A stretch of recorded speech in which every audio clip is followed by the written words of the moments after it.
आप देख रहे हैं BHBC न्यूज।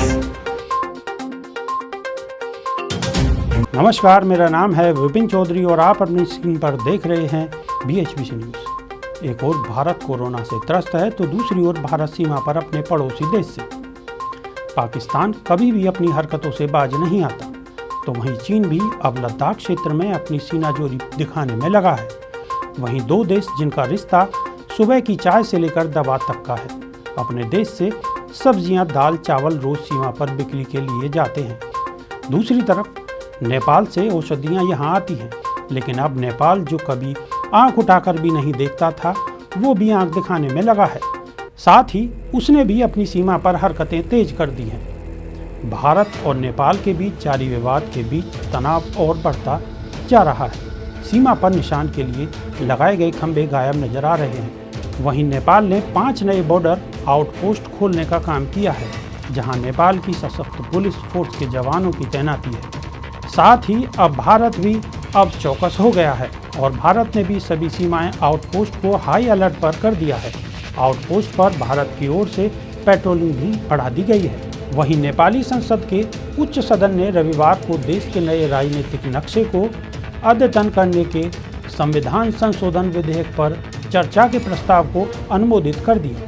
इन नए नक्शे में राजनीतिक रूप से महत्वपूर्ण 3 भारतीय क्षेत्रों को शामिल किया गया है। इससे एक दिन पहले ही निचले सदन ने सर्वसम्मति से इस प्रस्ताव के पक्ष में मतदान किया था। नेपाल ने भारत के 395 वर्ग किलोमीटर क्षेत्र को अपने हिस्से में दिखाया है। इसमें लिपियाधुरा, लिपुलेख और कालापानी के अलावा गुंजी, नाभी और कुटी गांव शामिल है।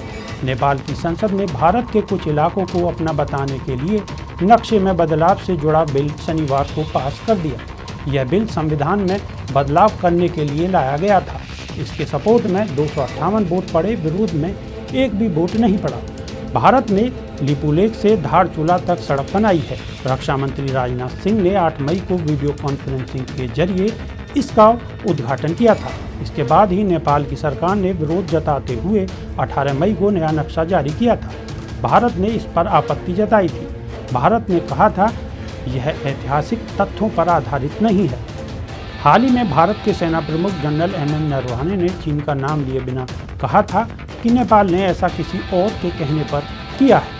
इस सबके बीच भारत ने बिहार के सीतामढ़ी जिले में सीमावर्ती क्षेत्र के पास नेपाल के सीमा सुरक्षा बल के हाथों शुक्रवार को हुई एक भारतीय की मौत के मामले को नेपाल के समक्ष उठाया। भारतीय अधिकारियों के मुताबिक नेपाल के सीमा सुरक्षा बल के जवानों ने भीड़ पर गोलियां चलाई थी, जिसमें 22 वर्षीय भारतीय युवक की मौत हो गई और झड़प में 2 अन्य लोग घायल हुए। सूत्रों ने बताया है कि भारत ने इस मुद्दे को नेपाल के समक्ष उठाया है। अभी के लिए सिर्फ इतना ही। देश और दुनिया की खबरों के लिए देखते रहिए BHBC न्यूज। आप देख रहे हैं BHBC न्यूज।